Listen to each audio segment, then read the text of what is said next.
Welcome to the Women and Wealth podcast with Esther Sabo. Esther is a respected leader in the field of personal financial advice with over 25 years of experience. After going through her own significant and challenging life-changing events, she overcame fear and self-doubt to launch her own successful advisory firm. Now Esther is ready to share her practical and personal experiences to help other women clear their hurdles and brave life's transitions. In this way, she inspires women to lead fulfilling and confident lives. Hello and welcome to Women in Wealth with Esther Sabo from Gates Past Advisors. Today we are doing part 2. Esther brought in a guest last time, Kirk Dryden. And just as a reminder, Kirk has been in the insurance industry for over 40 years. He is a licensed life analyst and has served as an expert witness in insurance matters. Now, the last podcast we started discussing long-term care, and I want to get right back into it. Good morning, Esther and Kirk. Good morning, Eric. Happy spring. We're Woohoo! really entering spring at this point. Finally. All right, so where are we starting today? I know we covered a lot last time, and maybe we could do a little recap of what we talked about and jump into it. Is that okay? Sure. Yeah, it's great. Last time, what we talked about was the history of long-term care. Where did it come out of? And I'm sure listeners understood more about its history and also how new it really is relative to other insurance lines like life insurance and car and home insurance, that there's a lot less data when they put the policies together than there were when they had all the history for life and car and all of those. So we really painted a picture of where long-term care came from, and then the issues that have come up as a result of not having that length of time to really see what happened in real life with people who had those needs. And what we're talking more about is what today looks like in terms of long-term care insurance, and particularly how one can put together a plan, what they should really consider when putting together their own long-term care insurance plan. Thank you, Esther. You mentioned that our previous session ended with kind of bringing us to where we are today. We gave some history of what's happened in the market that's impacted the pricing of the products and even the availability of the products. Today in California, we have few carriers that are marketing long-term care. There are a number of carriers that are waiting approval from the California Department of Insurance, and that's good for the consumer because it's always good to have choice. There's two predominant types of policies that are being marketed today, and one of them is the standalone traditional long-term care product. It covers long-term care. It focuses on that. It's generally less expensive than another alternative that has surfaced called a hybrid product. And that is based on a permanent life insurance product with some riders called accelerated death benefit. They have long-term care and chronic illness riders. And these are, as I say, tied to a permanent life insurance product. And the attractiveness of this approach to some people is if they don't need long-term care, their family is able to realize something from the life insurance death benefit. You have to run the numbers to really make sure which of the alternatives is best for them.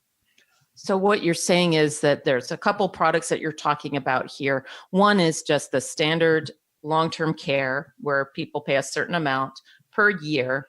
And really one hopes that they never use it because that means that you've had the need for extensive care, which nobody really wants. But then on the flip side, one feels like they've paid out, quote unquote, all this money for, quote unquote, all this time and nothing came of it. And so then what was created was life insurance policies that come with a long-term care benefit, such that if that benefit isn't used, then at least when they die, somebody inherits life insurance proceeds. Is that what we're talking about?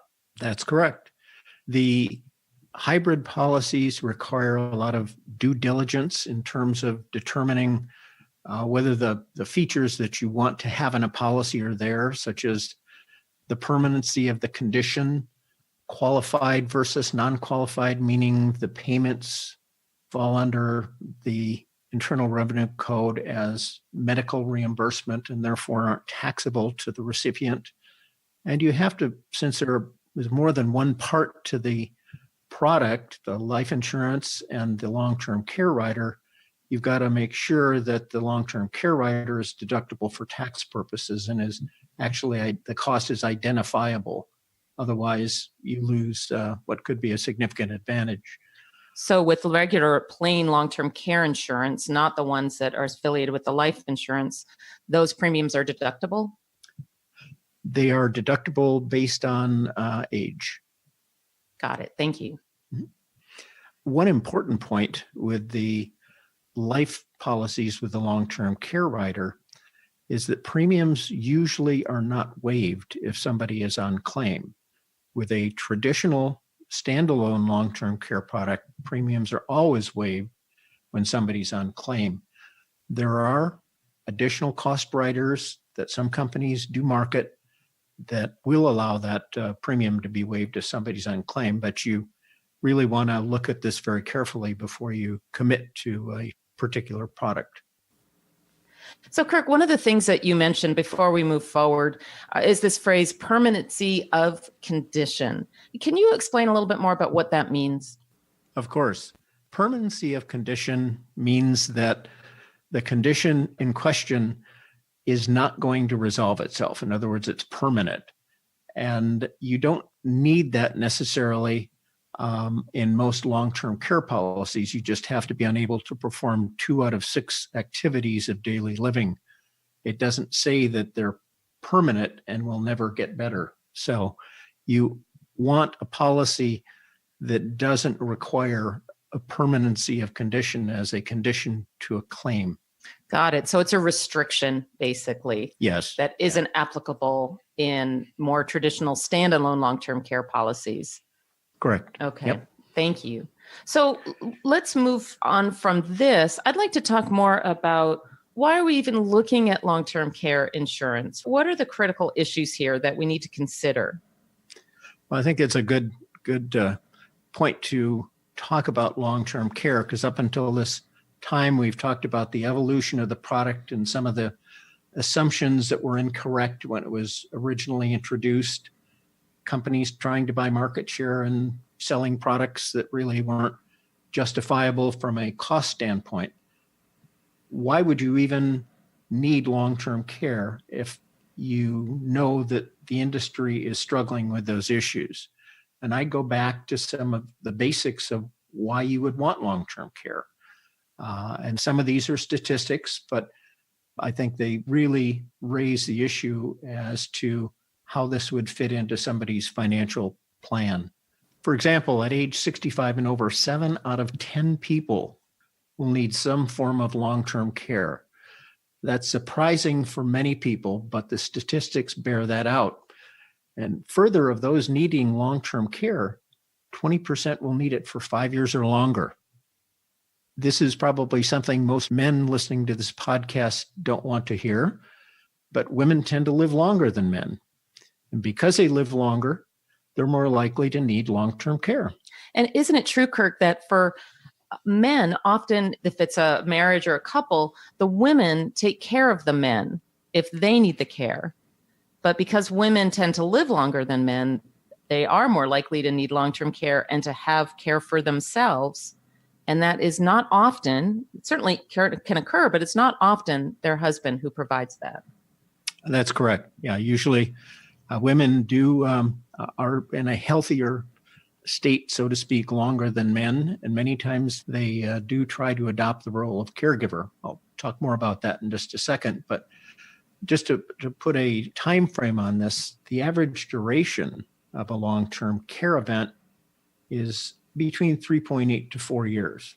That doesn't mean that there aren't shorter situations. It doesn't mean that there aren't longer situations, but that's the average. And one of the things that many people don't understand is the modern long-term care policies are much different than those that were originally introduced, which were nursing home focused only. The modern policies are designed to provide services that keep claimants in their home as long as possible.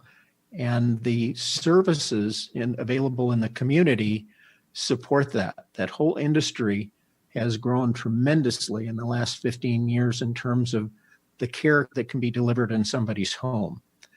If somebody has a situation that requires services that are more sophisticated that can be provided in their home, the next level of care would be assisted living, followed by a nursing home scenario, which generally are fairly short in duration. By the time somebody has to go into a 24/7 nursing home environment, usually their condition has worsened significantly.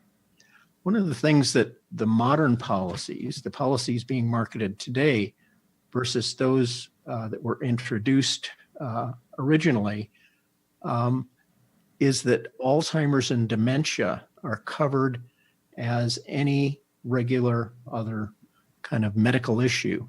And the growth in the number of claimants that have dementia is very significant over the last 10 years approximately. And I think that would surprise some of our listeners because, again, the older policies, as you mentioned, did not cover those conditions. But as you're saying, they are covered in new policies prepared today. One of the valuable features that exist in new long-term care policies is a feature called a care coordinator benefit. It is a professional that is aware of the resources in a community, and they work with the patient's doctor and other community resources to develop appropriate treatment plans for that person. Very valuable benefit. If you just think about a couple where one has a claim, the healthy person really has no background in terms of how to design a treatment program or who to reach out to do so. And I think this provides a very valuable benefit at a point when somebody's world is turned upside down. A couple things. Esther, you'd mentioned the woman many times is the initial caregiver. It's a natural thing. People want to do that. They want to help their spouse or significant other. But you have to realize that relying on that healthy spouse for long-term care services often ends up with both requiring assistance. If you think about it, let's say somebody has a claim at 70 or 75, and they may not be in the best of health, but certainly the 110-pound spouse is going to have a tough time moving their 200-pound spouse around for treatment. So many times when they try to provide that kind of assistance, they end up going unclaimed themselves because they wrench a back or they do something. So that's a nice thing to think about, but it's also a practical issue that needs to be dealt with. And it really is realistic. That certainly was the case with my in-laws, where my father-in-law needed care and my mother-in-law, who had been a nurse, was a wonderful caregiver, but it was always very, very hard on her. And one of the things that would happen with him is he would pass out and there would be a 185-pound man, and she was that 110, or if that, she probably wasn't even that, trying to move him and adjust him. And it was very, very stressful. We really were very concerned about her. One of the issues we always face when looking at long-term care, and people may have a tendency to think, well, I can self-fund this. And they have to realize or take into account that if they really want to cover their long-term care expenses themselves, they have to realize that they don't know when that event may occur. So the money that they would earmark for it has to remain somewhat liquid and available, and that may reduce investment opportunities that would have existed had they chose to pursue long-term care insurance. And then if they reach a point where they do need long-term care, if they have to liquidate investments to pay for long-term care expenses, they could incur capital gains liability and other fees. So I guess the way to wrap this up is that long-term care is not a panacea. It is a product that should fit in somebody's financial picture. and it has to be evaluated in terms of the other options that somebody may have. And that's our job to do that. Thank you, Kirk. Those are really important points to consider as we really look at is a long-term care policy and need. So let's move forward now and talk more about designing a long-term care program. Okay. This has evolved and as evolved as products have changed. For example, the 5% cost of living product I mentioned earlier, that's not available. So what do? I think one of the things that you want to start out with is to consider a long-term care benefit close to what the going rate is for the type of facility you would use in a particular area.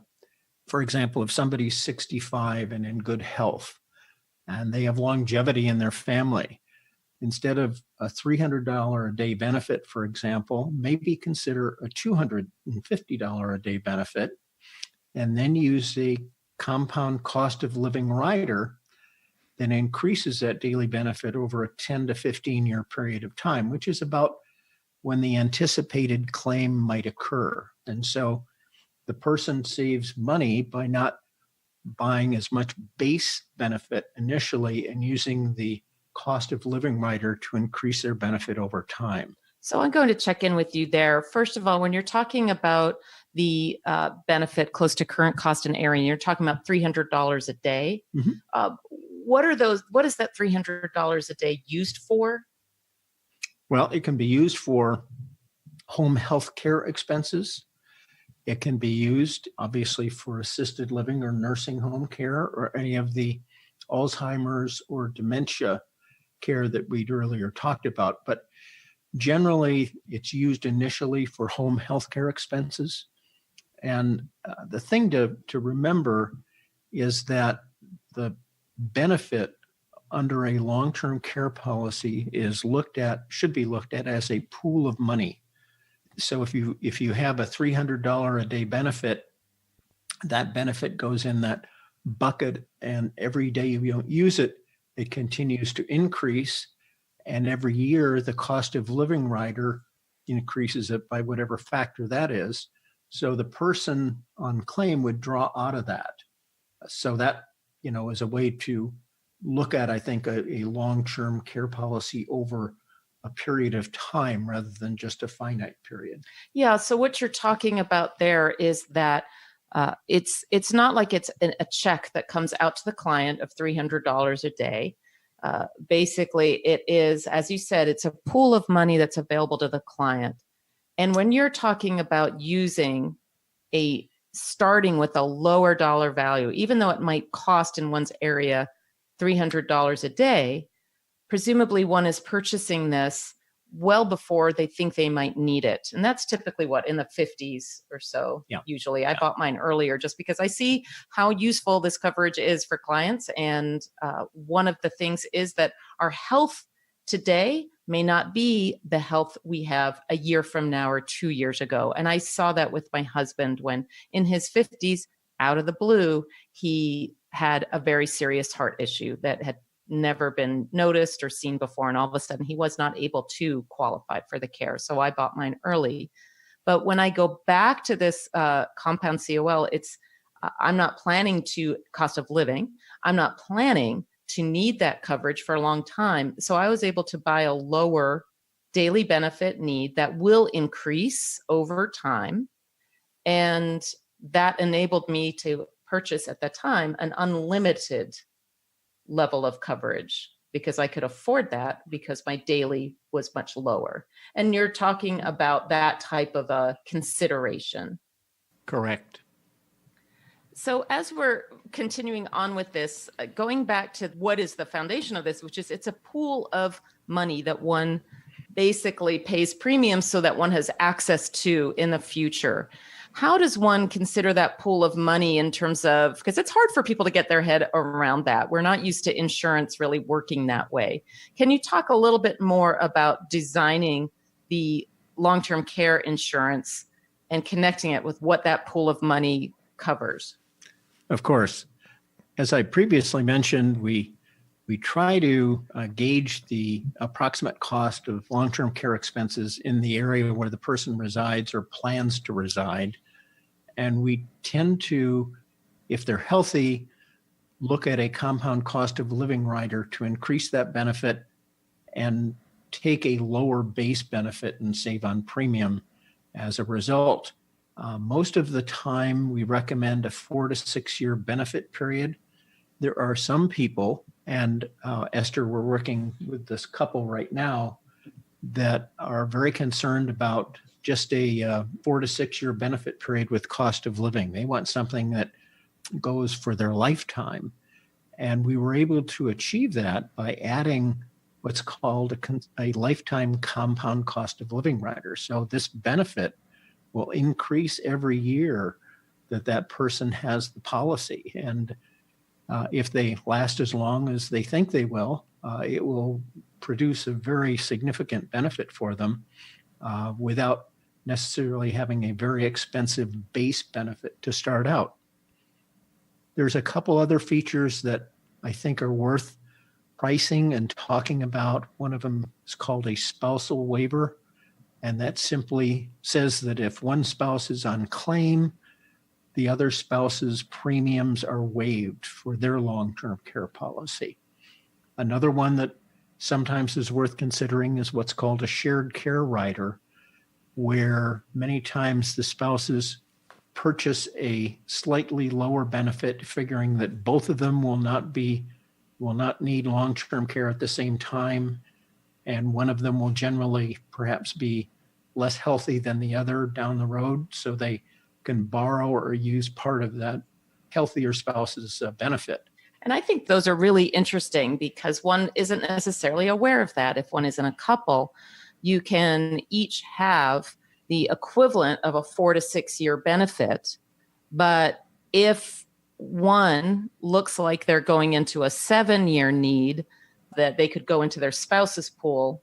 So instead of a 4 to 6 year, maybe the spouse would have a 4 to 5 year if 1 year is used by the other.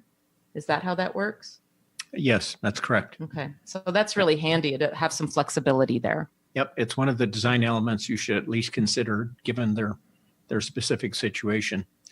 One thing we don't recommend is what's called a return of premium rider. And that is a rider that simply says if they don't use the benefits, they will get the premium back. But the problem is, given that the statistics of somebody 65 years or older needing a long-term care service are as high as they are, the return of premium rider costs about 30% more than the base policy itself. So I think it's a really expensive rider to put on, and I have never had anyone accept it.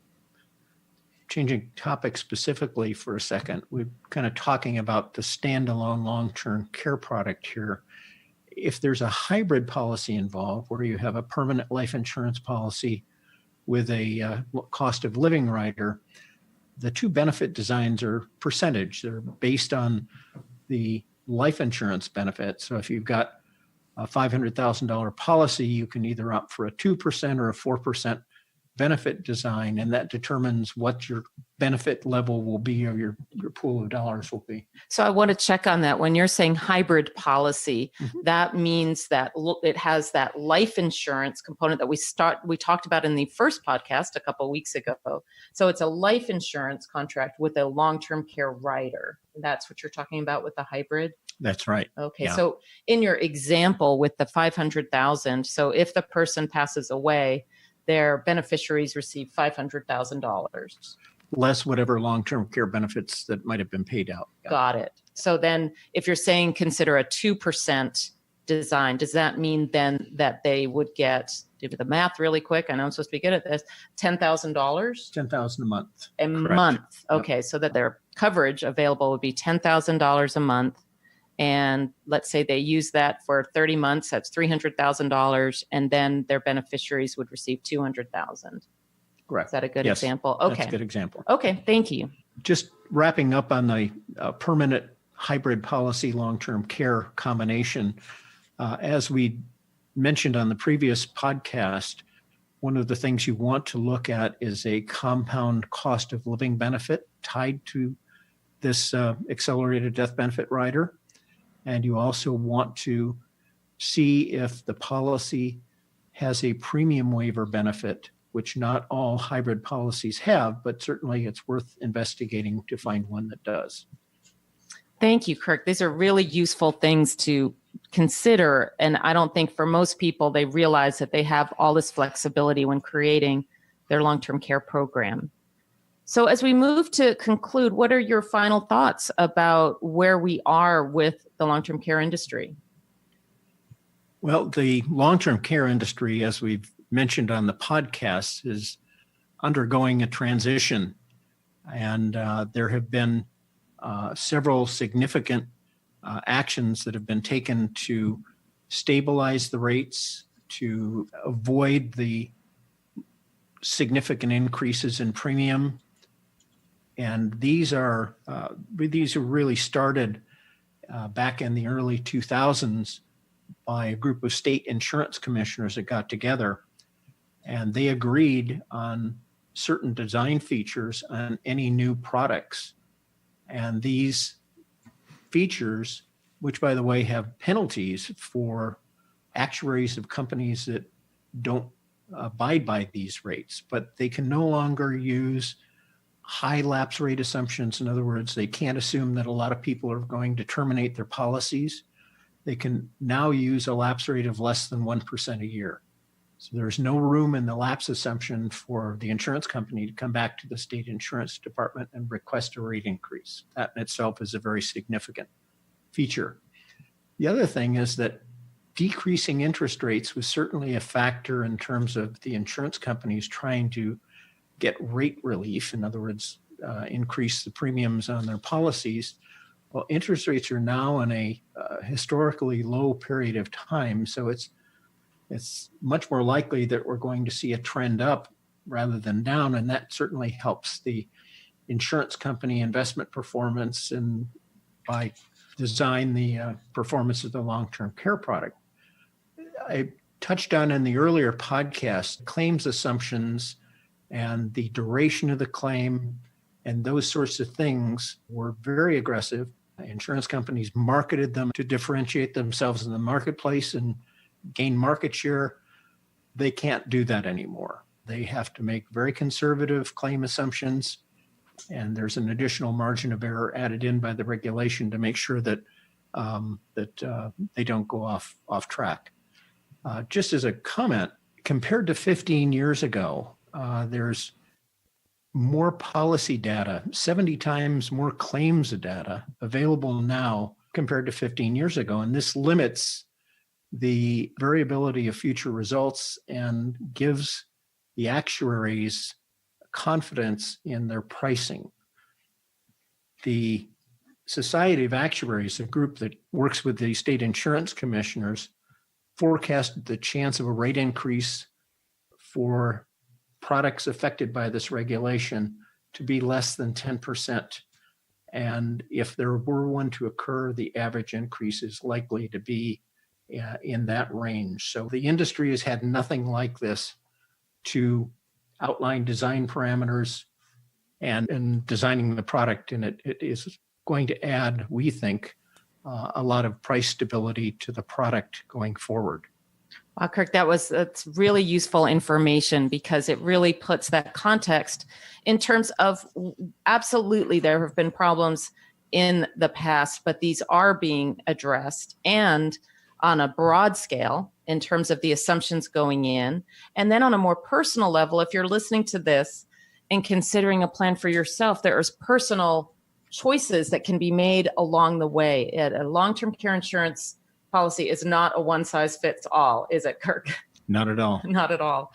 So thank you so much for all this information. I know you have an article that details this. It's a pretty brief article, but it talks about what has changed now in terms of making these assumptions much more sound for clients purchasing such products in this current time. If people want that, are you able to make that available to them? Sure. If they'd email me at KDryden, DRYDEN, at johnsondugan.com, JohnsonDugan.com, I will be happy to email it to him. Thank you so much, Kirk. You've given us so much information, and I really appreciate your taking the time to be here, because these are the things I'd love to be able to talk about more with clients. And I don't get that much time to really sit through all of this, but I really appreciate this podcast, and the one 2 weeks ago is a great resource and primer for both clients as well as those considering long-term care insurance for themselves. So thank you so much. Thank you, Esther. It's my pleasure. All right. My head's swimming, guys. I'll just be honest. There's so much information here to unpack. I assume that people can reach out to either one of you if they have questions. Is that correct? Yes. We said that in Jinx. In but unison. yes, absolutely. Yep. In terms of how it might fit within a plan and how we work with clients in terms of working with Kirk to create something like this to fit into their overall plan. And then, of course, directly with Kirk if they're considering having a policy reviewed that they have, or considering putting a new one in place. Fantastic. And if you're joining us for just this podcast, remember there was a previous podcast Kirk was part of, a ton of great information there, so please listen to that.